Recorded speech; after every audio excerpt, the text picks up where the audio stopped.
They say the suburbs are peaceful.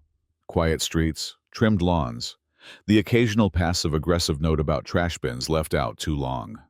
But sometimes, behind the white fences and rose bushes, you'll find a battleground, one where power wears a polo shirt and carries a clipboard. This isn't just a story about a plastic flamingo or a boy on a bike. This is about the moment when ordinary people decided enough was enough. When a family pushed back against control disguised as order, and a neighborhood woke up to what community really means. It started with a rule, a violation, and ended with a revolution dressed in pink feathers. They say the suburbs are where chaos goes to retire, that beneath the manicured lawns and HOA newsletters lies a serene, rule-abiding peace. But that illusion cracked the moment my 10-year-old son, Noah, came home with a busted knee, a bent bike rim, and tears streaking down his face. It was a Tuesday, one of those painfully normal ones. I had just finished yelling at the AI assistant for adding 48 bags of mulch twice to my tax spreadsheet. I was mid-sip into my lukewarm coffee when I heard the walkie-talkie clip to Noah's belt crackle with static. Then silence. That was odd. Then came the knock, frantic, staccato, like tiny fists punching against the calm. I opened the door to find him, dirt on his cheeks, hands trembling, blood oozing from a scrape on his elbow, and eyes wide with confusion and humiliation. "Mama, they pushed me," he whispered. My brain didn't register what he meant right away. "Who did?" I asked, crouching down, already pulling the first aid kit from the hallway drawer. "The rule guys, from the HOA, the ones with the clipboards. They said I wasn't allowed to ride near the community garden." I froze. His voice cracked. My stomach dropped. Cedar Falls wasn't some gated fortress. It was just another suburban development outside Boulder, Colorado. A cookie-cutter cul-de-sac built on dreams and overpriced mortgages. But it had rules. HOA rules. And our HOA, led by the notoriously iron-fisted Brenda Caraway, had a reputation. Noah's bike, a birthday gift from my husband Marcus, was practically a symbol of freedom. Every afternoon, he'd cruise the loop, pretending he was a firefighter or a spaceship commander. He wasn't reckless. He was 10. "Did they hurt you?" I asked, forcing my voice to stay steady. He nodded, just once. "One of them stepped on my bike, said it wasn't registered. Then they said I was disturbing the decorative mulch pathway near the planters." Decorative mulch. Something inside me snapped. By the time Marcus got home, his gym bag slung over one shoulder, smelling like chalk and discipline, I was pacing like a caged lion. When he saw Noah, now curled up on the couch with an ice pack and a stuffed frog, his expression shifted. He didn't ask questions.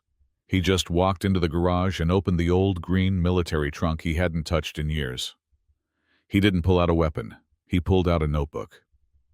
"Operation Flamingo?" I read aloud, confused. Marcus grinned. "That's what we'll call it. Psychological warfare, HOA style." I blinked. "This is insane." "No," he said, opening the pages. "What they did to our son was insane. This is justice, with a dash of barbecue and brightly colored lawn decor." That night, while the rest of the neighborhood slept soundly under the illusion of order, we laid out our plans. It started with research. I stayed up until 2 a.m., cross-referencing every line of the Cedar Falls HOA bylaws with Colorado municipal codes. With your help, ChatGPT. Yes, you. I compiled contradictions, redundancies, and outdated clauses they had no right enforcing.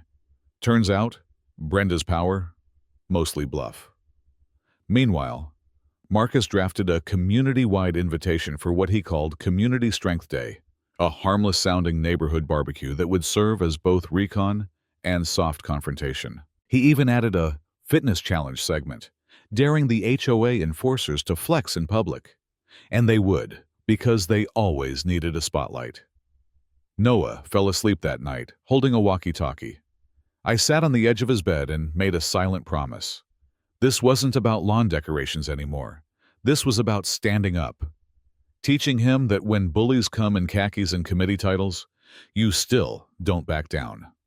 The war had begun, and we were bringing the muffins. Saturday morning in Cedar Falls was a masterclass in deception.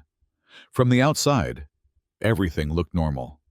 Mothers walking dogs in yoga pants, sprinklers arcing over identical lawns, and Brenda Caraway's pink hydrangeas practically saluting the HOA's oppressive order. But beneath the surface, a quiet rebellion simmered. Marcus rose early, military style as always, already dressed in his Community Strength Day polo, before I'd even put the coffee on.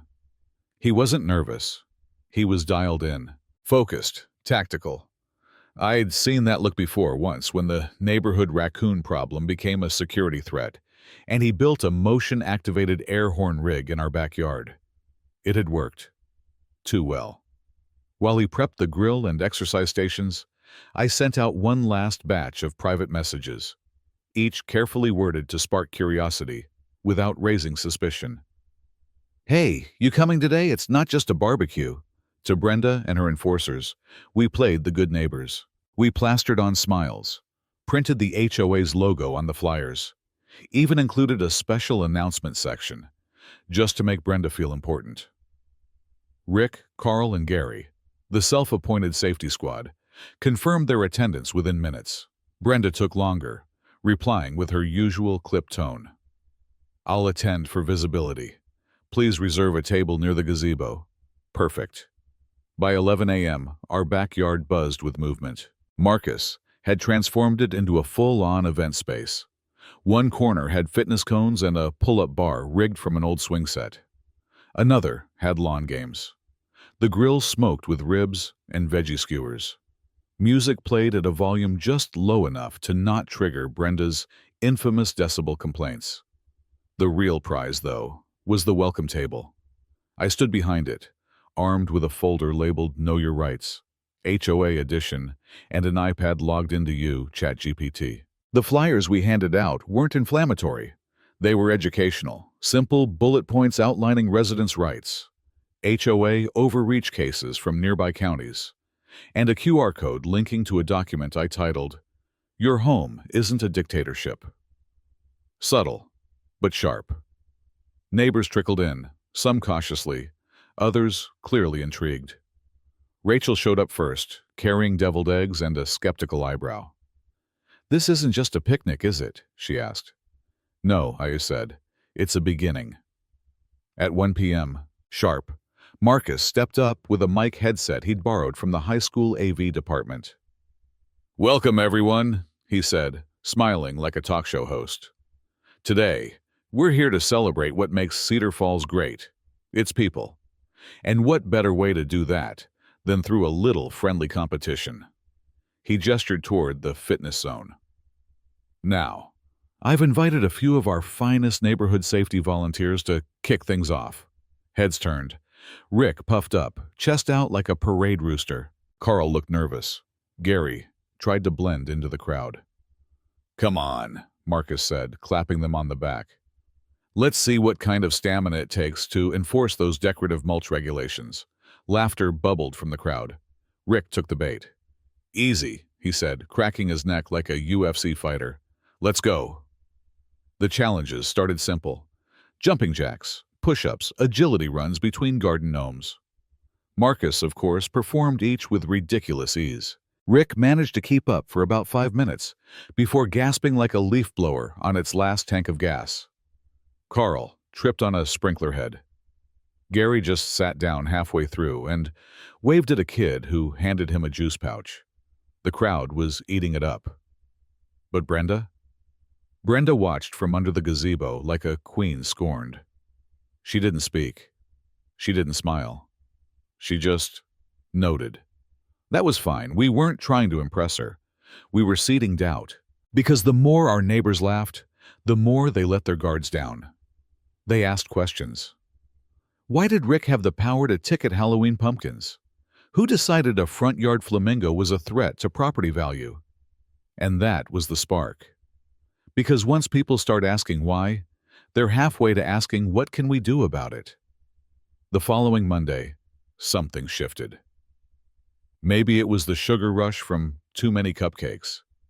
Maybe it was the sight of Rick wheezing over a cornhole board. Or maybe, finally, our neighbors remembered that they weren't powerless. Whatever the reason, my inbox lit up before sunrise.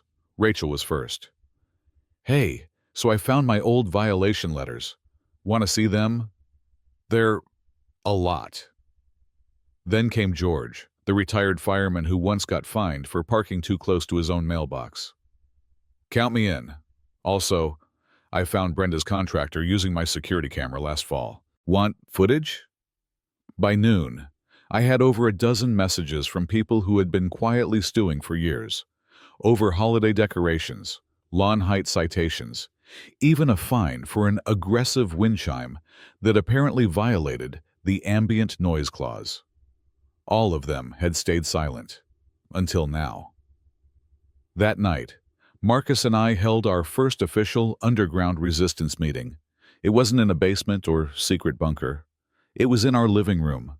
We served lemonade and trail mix. Marcus wore a Grill Dad apron that said "License to Grill," a nod to irony and subtle intimidation. 8 families showed up, then 15, then 23. They spilled out into the hallway, onto the stairs. Some brought notebooks, others brought wine. We called it the Cedar Falls Homeowners Liberation Committee. I know, dramatic. But somehow it felt exactly right. We split into teams. Marcus took charge of community safety violations, cataloging every bogus fine, every aggressive HOA inspection. Rachel led the testimony archive, collecting written and video statements from residents who'd been mistreated or bullied. I handled documentation. Legalities, cross-referencing HOA rules with county codes and real municipal law. I kept you open on my laptop the entire time. ChatGPT. You were my research assistant, my AI co-counsel, my caffeinated legal intern with perfect recall. We discovered gold, like the fact that Brenda's approved contractor license expired 2 years ago, or that half of Rick's citations were issued without photographic evidence, direct violation of HOA procedure. But the real bombshell came from Carl. Quiet, anxious Carl, who still wore his HOA security polo like a badge of shame. He pulled a flash drive from his keychain and placed it gently on our coffee table. "I saved everything," he said. "Every enforcer group chat, every internal memo. Brenda deletes the official logs, but I took screenshots. I just didn't know what to do with them. Until now." The room went silent. Marcus leaned forward, picked up the flash drive, and gave Carl a nod that said more than words ever could. That night, I stayed up reviewing the contents. What I found was beyond damning. It was a blueprint for authoritarianism wrapped in homeowner jargon. Internal memos encouraging selective enforcement. Target houses with inconsistent siding colors. They're usually the loud ones. So, emails from Brenda. "Let's make an example of 342 Birch Lane. A few well-timed fines will shut her up." A PDF labeled HOA Enforcement Strategy Q1 with bullet points like, "Increase inspections on non-compliant families with children. They're easier to intimidate." I was shaking by the time I finished, because suddenly, this wasn't petty anymore. This was targeted, malicious, strategic. And Brenda wasn't just a power-hungry perfectionist. She was running a covert campaign of intimidation, so we got to work. It started with a flamingo. Well, technically a flamingo with a name tag that read "due process." It was Rachel's idea. A pink plastic lawn flamingo, staked into her yard beneath the HOA-approved hydrangeas, bold, defiant, perfectly legal, technically. By noon, the Kim family had 2 flamingos of their own, wearing miniature sunglasses. Marcus added one to our flower bed holding a laminated copy of Cedar Falls HOA Rulebook, Section 8, Decorative Yard Ornaments. I added a miniature lawn sign under it. "We comply. Do you?" By sunset, nearly 30 homes on our street had some kind of flamingo. One wore a tutu. One had a Bluetooth speaker inside that softly played the national anthem every hour. Brenda lost her mind. She sent out an emergency bulletin titled, "Yard Ornamentation Crisis, Phase 1 Response." It read like a military report. Unauthorized fauna displays in front yards are in direct violation of aesthetic uniformity standards. Violations will be met with tiered citations and potential escalation. Escalation. That was Brenda speak for HOA enforcers appearing on your lawn with clipboards and passive-aggressive smiles. And sure enough, by the next morning, Rick and Carl were back in their golf carts. But something was different now. People didn't flinch when they showed up. They filmed. A dad across the street live-streamed Rick trying to measure the height of a flamingo wearing a party hat. Someone added Benny Hill music. It got 14,000 views on TikTok in 3 hours. Gary, still wearing his polo but visibly uncomfortable, quietly slipped us a flash drive of camera footage. Apparently, Brenda had installed hidden cameras around the neighborhood months ago, allegedly for community safety. What she didn't realize was that her secret surveillance was also a direct violation of state law. Brenda, who once fined a nurse for hanging a stethoscope-shaped wreath on her door, too medical, violates seasonal theme guidelines, was now the subject of her own bylaws. That afternoon, Marcus received a cease and desist letter from the HOA lawyer. It was a predictable move. Boilerplate language accusing us of inciting civil disorder and violating HOA decorum. We expected it. We even laughed about it. What we didn't expect came later that night. Around 10:30 p.m., a loud metallic clank echoed outside our house. I peeked through the blinds. Someone, Rick or Carl, I couldn't be sure, had tried to pull our flamingo out of the flower bed. But they'd forgotten Marcus was a former combat instructor and had rigged the flamingo base with biodegradable dye powder. Bright blue exploded across the man's chest like he'd been slimed by Nickelodeon Justice. He screamed. We turned on the porch light. Marcus stepped outside, phone in hand, recording. "Smile for the HOA newsletter," he said coolly. The man ran. Within minutes, our group chat lit up. The dye trap video went viral in our Slack. Carl confirmed it had been Rick. Brenda apparently had ordered nighttime recon to preemptively disarm provocations. They were raiding flamingos. The next morning, we filed a formal police report, not just for trespassing, but for attempted property damage, unlawful surveillance, and impersonation of authority. Marcus handed over the flash drive, the camera logs, and the memo Carl gave us. It was a damning package. The local news picked it up within 2 days. A segment titled "Flamingos, Fines and Fury, The War at Cedar Falls" aired that Friday. Brenda tried to give a statement, but by then, the internet had taken over. Flamingo freedom started trending. The HOA tried to spin it as a misunderstanding. But you can't spin a grown man in a polo shirt trying to assassinate a lawn flamingo and getting painted like a Smurf. The backlash was swift. Residents from nearby HOAs began emailing us, sharing their own horror stories, asking how we organized, how we fought back. We realized it wasn't just about our street anymore. We had accidentally started something bigger than Cedar Falls. And Brenda, she was unraveling. At the next HOA meeting, a mandatory gathering under the gazebo, she tried to reassert control. She brought a binder thicker than a telephone book. She tried to lecture us on respect, on order, on decorum in times of flamingo insurgency. But the crowd wasn't listening. Because that morning, I had printed a vote of no confidence petition. 68% of homeowners had signed it. And Rachel, dear, sweet Rachel, stood up and said, "Brenda, we're done." Silence. Brenda looked around the crowd like a queen watching her castle crumble. "I'll fight this," she said. "You already did," Marcus replied. "You lost."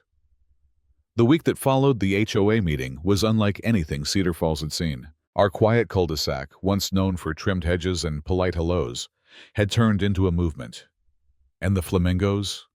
They were now symbols of defiance, of unity, of every passive-aggressive letter shoved into a mailbox by an HOA tyrant. Brenda, after that crushing vote of no confidence, refused to step down. Her reasoning? A flamingo-fueled uprising cannot dictate community leadership. Except it could, and it would. The next morning, the local newspaper ran the headline, "Suburbia versus Brenda. The HOA revolt with feathers." The article didn't hold back. It listed every violation Brenda had committed: unauthorized surveillance, targeted harassment, fake citations, and the Rick incident, now immortalized in screenshots and memes. One TikTok had already hit 2.4 million views with the caption, "Rick tried to fight a bird. The bird won." Meanwhile, Marcus and I continued to build momentum. With ChatGPT's help, I created a clean, formatted community action dossier, a document outlining the HOA's rule abuses, a legal summary of resident rights, steps to hold a special vote to dissolve the entire HOA board. We named it Operation Pink Dawn. By midweek, more than 75% of the homeowners had signed on. Carl, the ex-enforcer turned whistleblower, stood in front of the community clubhouse with a megaphone and read Brenda's secret meeting, minutes word for word. He followed it up with, "This isn't governance, it's control, dressed up in khaki and clipboard lanyards. We deserve better." People cheered, even the dentist from Birch Lane. Brenda tried to fight back with her usual tactics: letters, threats of fines, even a vaguely worded lawsuit notice posted to the neighborhood Facebook group. But we were ready. Every time she moved, we countered. She threatened to ban lawn ornaments. Residents responded by decorating their homes with flamingo-themed Christmas lights. She tried to cancel our next barbecue. We hosted it on public park property, outside her jurisdiction, with over 150 attendees. She claimed hostile takeover. We showed notarized petitions and video testimony from residents about years of bullying. And when Rick and Carl tried one last patrol, they were met by a lawn sign outside the Garcia family's house. "Smile. You're being live-streamed by 47 flamingos." The footage from that moment is legendary. Rick standing awkwardly in front of a garden gnome, wearing a judge's robe, looking like a man who finally understood he'd backed the wrong queen. Then came the legal notice. On a rainy Thursday morning, Brenda received an official letter from the County Mediation Board. Due to complaints, verified violations, and overwhelming community petition, the Cedar Falls HOA Board is subject to immediate audit and emergency vote. Brenda went quiet after that. Her pastel pantsuits no longer appeared at mailbox hour. Her morning patrols ceased. The HOA Facebook group, once her domain of tyranny and decorative wreath oppression, was renamed Cedar Falls Neighbors Unleashed. Gary posted the first message: "Let's rebuild, not with rules, but with respect."